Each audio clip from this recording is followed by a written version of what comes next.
se terminó the first trimester. And the first trimester is hell. You're nauseous, you don't want to get out of bed, you feel sick all day, everything gets on your nerves. At least that's what I was told by everybody, my friends, family, television, but that was not my experience. So if you're newly pregnant and feeling anxious about what to expect in your first trimester, let me give you some good news. Every pregnancy and every woman's body is different, and your journey, just like mine, is going to be uniquely yours. There's so much I wish I would have known sooner. Déjate cuento. Girl, let me just tell you all the lies that I was told about the first trimester. I want you guys to let me know in the comments which one shocked you the most. For me, it was definitely lie number 4. Let's take a step back though and look at pregnancy with our ancestors. Back in the day, our ancestors made it this whole sacred, beautiful empowerment movement that a woman goes through this childbirth and labor is beautiful. And that was the matriarchal way of bringing kids to this world. And ever since the patriarchy came in and more men became doctors, more men were telling women how to have babies, everything became so traumatic. And yes, it has become a little bit more safe to have babies. And the less emphasis on mental health, the more trauma and horrible experiences you have heard from women over and over. I'm sure you've had a friend be like, oh, labor was horrible. That's one of the first things I heard when I started telling my friends I was pregnant. I was like, no me digas, para, no me digas. It's like Hollywood, the media, and other women experiences have given us such a horrible fear of having labor, at least for me. When I started telling friends, oh my gosh, this pregnancy journey has been so beautiful, they're like, just wait, it gets worse. Wait till labor, wait till... Like, it's just like this horrible perspective on having children when it's supposed to be this most beautiful, magical experience. And that's what my experience is going to be because I choose it. Yes, we have the decision to choose a magical birth experience, but it's left to us. And speaking about mindset, I've been reading books, this one in particular that has really opened up my eyes to the beauty of birth. It's called Labor Like a Goddess. And that one's empowering me to overcome my fears and look fear in the face and go through it with courage, like the chingona women that we are. Another book that I really loved is 9 Whole Months. That one is based on nutrition and fitness. And as a trainer for 20 years, now retired, you guys know I wanted to move forward with this pregnancy fit, healthy, and trying to really avoid the diabetes and the difficult complications that come with too much weight gain for a pregnancy. So now let's talk about the first trimester lies. If you guys have either read a book or watched movies or talked with your friends, people tell you that first trimester is going to be horrible. You're going to be nauseous, you're going to be tired all day. But honestly, that wasn't the case for me at all. I kept working out 5 days a week. I was feeling more creative. I had like this boost of energy, which yes, that is the case for some women. So again, believing that it's going to be hard and difficult almost sets you up to make it hard and difficult. There were some days initially that I was like, I think I'm feeling nauseous. I think I'm feeling tired. And it was all in my head. And when I went to go talk to the doctors, I was like, I'm in week 8. Shouldn't I feel nauseous by now? And they're like, no, girl, be happy that you're not nauseous. It doesn't happen to everybody. And that was like, whoosh, how did I know that? I just thought that came with the territory of the first trimester. But that's a big lie. The truth is, pregnancy is not a one size fits all. And people need to know that. This is why I felt so passionate about making this video. Like even when I shared the news of being pregnant on Christmas Day, my brother-in-law looks at Mike and was like, oh, get ready for the mood swings. I was like, this is the problem. This is why we perpetuate that negative stereotype. And to be honest, I haven't even had mood swings. That's another lie because exercise helps with mood swings. Exercise helps with nausea. Exercise helps with lethargy. Do you guys see where I'm going with this? Yes, I may not be a trainer anymore, but girl, I'm still gonna be motivating you. Que te muevas ese culo o la cola. In the 20 years that I trained women, I always told them exercise was going to ease some of the symptoms of pregnancy, ease the labor process, and ease the recovery. And girl, now I'm seeing it in true effect. Not only was I preaching it before, but now I'm living it. And I'm like, what I was saying was true all along. And I mean, I saw it in women. I saw women when they were more active, more fit, they had easier pregnancies, they had easier recoveries. So it's true, girl. So it's up to you. A lot of times, again, there is outside factors, but exercise can definitely help ease the pregnancy journey, labor, and after. All right, let's talk about lie number 2. That you're eating for 2, so you need to eat more. Deja decirte, amiga, que eso no es cierto. That is literally a bunch of baloney and an excuse for a lot of women to overeat because they're like, well, I'm eating for 2. Girl, the first trimester, your baby is the size of a blueberry. This big. You think this little baby needs extra calories? No. I was told that I was going to be extra hungry, and I haven't been extra hungry at all in the first trimester. And so far in the second trimester, I haven't been extra hungry either. I will give you a full recap of second trimester in future videos, so make sure to subscribe. So the average woman typically needs about 1,500 to 2,000 calories per day, depending on your height and your weight. In your first trimester, it literally is recommended not to have any extra calories, especially if you have a high BMI, high body fat. Even for somebody like me that started with a body fat of 25, average is 24, I was considered on my charts overweight. Yeah, I didn't know how to feel about that. But because I knew I was 25%, I also made it a point not to eat more. I still eat the same. I still watch my caloric intake, more of my calories specifically coming from carbohydrates because I want to avoid the gestational diabetes that happens to a lot of women. So my carb intake has even been lower.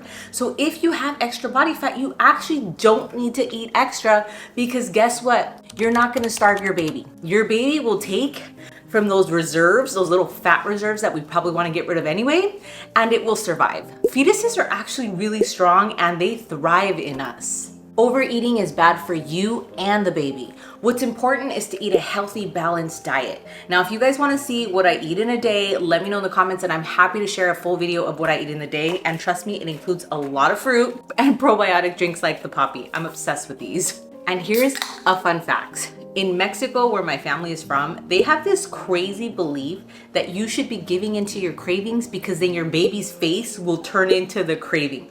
O sea, tu bebé se va a ver como un aguacate o un helado. I mean, that's crazy. So they say eat it or else it's gonna come back and haunt you in the baby's face. Like, what? But real talk, o sea, hablando en serio, cravings are not always for food. Sometimes our cravings means that your body's telling you drink more water or maybe have some carbohydrates, but maybe in the form of fruit. So necessarily you thinking in your mind, oh, I'm craving ice cream, I should go have ice cream. Try grabbing the fruit first. Let your brain think you're getting that satisfying sugar and then give it 20 minutes and then think about, okay, do I still want the ice cream? Did I drink water? Did I have some fruit? Do what you can before that. Then if you need to give in to the ice cream, pues ya está en ti, amiga. So mamas, don't stress about eating for 2. Just focus on eating healthy, staying active, and just think everything you eat is nourishing the baby. So do you think McDonald's is gonna nourish the baby? Probably not. Do you think blueberries are gonna nourish the baby? Yes, of course. And I'm not saying never give in to the ice cream, okay? I'm just saying, try the healthy habits first, because if you give yourself a habit of eating ice cream every time you crave ice cream, guess what? That's what becomes you. We are our habits. Nosotros somos nuestros hábitos. I, of course, did give in to 2 temptations at the end of my trimester. So after my first trimester, I was like, okay, I've been so good. So I give in to a slice of pizza and In-N-Out burger, fries, and a milkshake. It was like heaven in my mouth. But then I'm like, okay, gotta get back on it because everything that I eat, the baby is using for nourishment. So my next cheat meal will probably be at the end of my second trimester. I don't know what it will be, what I will give into, but the crazy thing is when you don't eat unhealthy shit, you don't actually crave it. So I actually have been so healthy during my pregnancy because I think everything I eat is going to my baby, that now because I'm eating so healthy all the time, like prior to getting pregnant, I probably had a cheat meal once a week. Now I'm having it once every 3 months now. So I actually crave it less now. So we'll see what I crave at the end of my second trimester, because as of now, I'm craving blueberries and strawberries. And to be honest, being pregnant has given my fitness journey a whole new purpose, a whole new meaning. And it's my biggest why now to stay healthy. And if you know anything about my fitness coaching, si ya te han entrenado por muchos años, ya sabes, you already know that I will always ask you what your why is. Your why has to be significant for you to stay on your fitness journey. For example, if you just want to lose weight because you want to look good in a bikini, that why is not enough to drive you, right? I always used to tell my clients, shallow desire creates shallow effort. And right now, there's nothing shallow about wanting to be healthy because I'm pregnant and I'm carrying life inside of this body. That's motivation, 100%. Lie number 3, that you're gonna wanna be lazy on the couch and not exercise. And that could not be farther from the truth. I was a trainer 20 years. I've exercised almost my whole life. Prior to that, I was a soccer player. So me working out during my pregnancy just felt normal. I felt like I needed it. When exercise is a habit, it just becomes a must, no matter what the situation.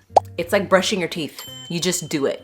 But here's the crazy part. So when I went to the doctors for the first visit, they were like, oh, how many times do you work out? I said 5. And they're like, oh, you need to stop working out. You're over 35. It could be high risk. Even though they hadn't tested my body, even though they'd had no idea about my past 20 years of fitness training, they were instantly just scared and they instilled fear in me initially. And then when I even told my sister, she was like, oh yeah, para, no, hagas ejercicio. Like, she just said, don't work out until you get your fetus and placenta tested to make sure everything's growing properly.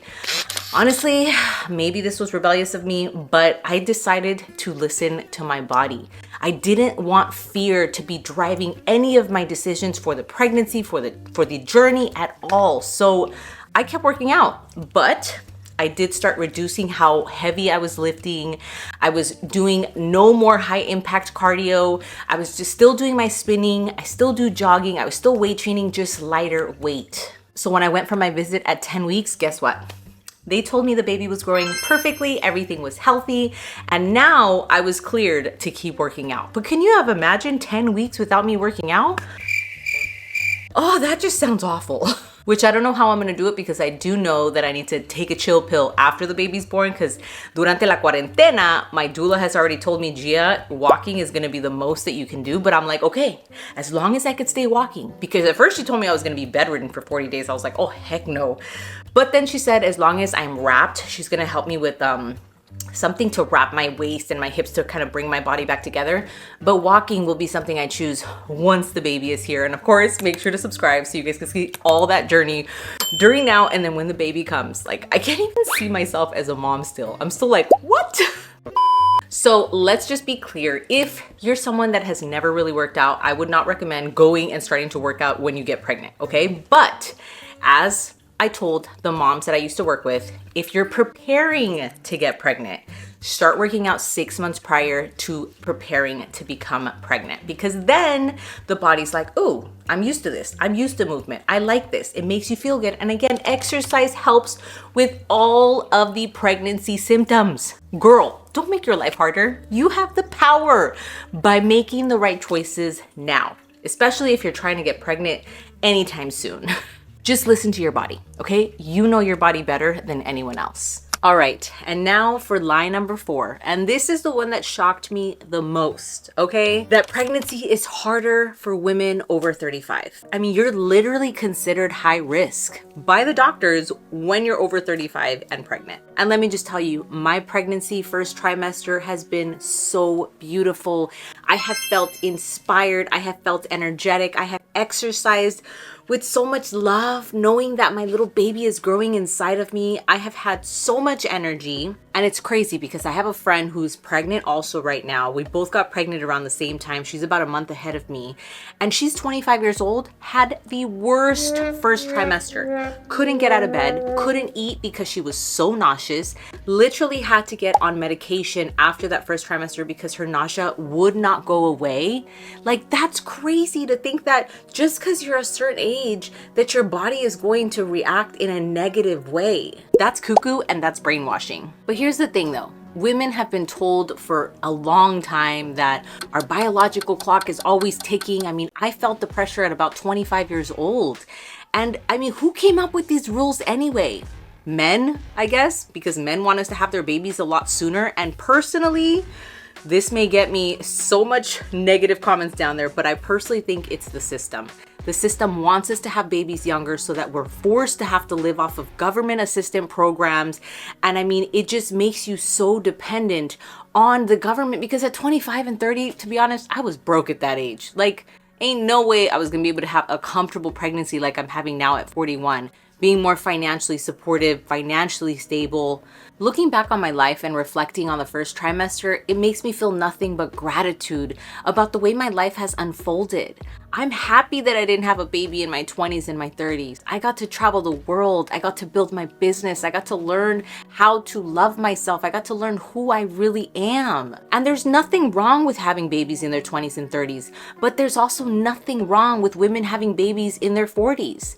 Recently, I posted something on TikTok and had somebody tell me that I was too old to have a baby, that it's better to have babies younger. And I just really think women have been brainwashed with thinking you gotta do it young. There is no right and wrong way. Every single person's path is distinctly, uniquely for them. If I had believed some of those lies, I would have probably felt pressured to have kids in my 20s, have kids in my 30s. And seeing even as some of my friends in their 20s had kids with birth defects, that also helped shift my perspective that it could happen to anybody. And I've even seen some women settle with whatever man just because they're in such a rush to have a baby. They just feel like, 28 years old, my clock is ticking, I gotta have a baby. here's my advice. Trust your higher power. Trust your journey. If it's meant for you, it will feel right. And if you need a reminder, just go watch the movie Forrest Gump again, okay? He talks about having a destiny and floating around at the same time, and we always end up at our destiny. Let go of the fear and trust your journey. And if you do go watch that movie, come back and let me know in the comments what your thoughts were after. I have zero regrets having babies at 41. And yes, I tried to start having babies at 37, 38, but even then, I have no regrets having babies later in life. Even when I started trying to have a baby 37 and 38, I'm kind of happy that it didn't happen then, because I still wasn't ready. And it's crazy because at first I got mad that I'm like, dang God, 41, now you want me to be pregnant? At first I was upset, but now I'm like, oh, yes, I'm more patient. Oh yes, I'm more financially stable. There's no regrets now. And to be honest, in my 20s and even early 30s, like I was broke. I may have been famous on YouTube, but that don't always equal into dollar signs. And it's so funny. So I found a time capsule the other day, something that I wrote in high school. And in that letter, I said, I wanna be married and have my first baby by 26 years old. like, qué locura that I actually thought I was gonna be ready to have a baby at 26. And I remember hitting 26 and being like, oh no, I can't be a mom yet. I was like, I still want to travel the world. And it was nice to just be able to pick up and go. And yes, that might shift a little bit. But again, I'm now financially in a place where I can hire a nanny. I have a night nurse set up already. I have a nanny set up. Like, girl, I'm like, okay, I would not have been able to do this all in my 20s. If you're over 35 and you're thinking about having a baby or having another baby, girl, don't let anything you hear scare you. God's plan is perfect for you. Trust your timing, trust the process, and take care of your body. Of course, when you take care of your body, pregnancy does tend to be a lot easier. So exercise, eat healthy, and focus on your self-love talk. I'll say it again. What's meant to be will be. So para ser completamente honesta, so just being fully transparent, I will say the one thing that was hard in the first trimester was the emotional roller coaster of just finding out that I was pregnant. Because if you remember, les había contado que por 3 años, 3 years, I tried to get pregnant. If you guys have been following me for a long time, you know on my website, I had been talking about it in my blogs. I had been working with doulas. I mean, I was doing everything and nothing. You know, and I was also going through that lawsuit, so I was really stressed out, which is probably the reason why I couldn't get pregnant, was because my body was stressed. But the hardest thing was just accepting, like, okay, I'm pregnant now.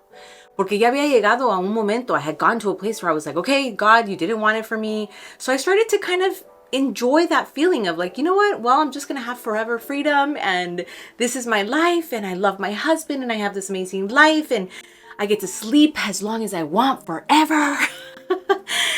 But initially, that was the hard part, right? It was just realizing like, oh shoot, my sleep. Even though again, I have a night nurse that I already have, but there still will be nights probably that I don't sleep very much. And so I think that was the hardest part. And the other hard part, to be honest, o sea, en serio, serio pedo, I was a little afraid of the weight gain. Like, I even started thinking about like, oh my God, my body's gonna change. And then talking to my therapist, she was like, Gia, you're a trainer. Like, you'll be fine. So it's like all those fears were just made up in my mind. And again, the external pressures that movies show that labor is horrible. Women talk about labor being is the worst thing ever. And again, I have started limiting my time with friends that have very negative birth experiences because I don't want any of that to shape my perspective, my story, owning what I want to experience. Because yes, we have a choice to choose our feelings and the story we put around a whole experience. So ya que pasó todo eso, once the fear started to leave my body, I went into therapy and that helped again. Therapy, still in therapy now, 10 years later. Then I started to get excited. Once I kind of moved all the fears away, I dealt with the fears. I realized all of that was BS and made up in my mind, most of them, right? Then it got really exciting. I was like, oh my gosh, I'm gonna have a baby. I'm gonna be a mom. Like, how exciting. And we just found out the gender of the baby. If you wanna know, no te voy a contar el chisme en este video. You're gonna have to go to my Instagram to find out the gender of the baby because I did post the gender reveal video over there, and a blog will be coming out on my GFA channel. If you wanna watch it, no les voy a decir aquí. Quiero que vayan a ver ese video. I want you guys to go see that video. And of course, there were still worries of miscarriage and all the what ifs. But then when I read that the favors were in my odds. I read in an article that 98% of pregnancies after 40 are successfully healthy. But thank God that I have had a healthy pregnancy and I've been able to exercise. You guys, exercise has been my saving grace to deal with emotional and physical stress. And just to wrap it all up, you guys, for the first trimester, don't believe everything that you hear. And I would say limit your time with those friends that have very negative things to say about pregnancy or labor or just being a mom in general. It really does affect the way we think about stuff. And embrace the good and the bad feelings. Don't run away from them. And celebrate the milestones. I'm celebrating I got through my first trimester with ease and grace. So choose the beliefs that serve you and not hurt you. Write that down. Write that in the comments right now. Choose the beliefs that serve you, not hurt you. So since I've heard second trimester is easier, I'm holding on to that belief and I'm manifesting that for myself. So if you're in your first trimester, I'm rooting for you, girl. I'm cheering you on. I'm sending you all the love. Porque sí se puede. Somos chingonas. And there's gonna be hard days and that's totally okay. I want to know from you guys though, what was shocking about your first trimester? Let me know down below in the comments so that we can help other women feel not alone on this journey of motherhood. I hope this video helped, girls, and if it did, don't forget to like, share, and subscribe. And I just want to say thank you so much for hanging out with me today. I'll see you in the next video. Bye!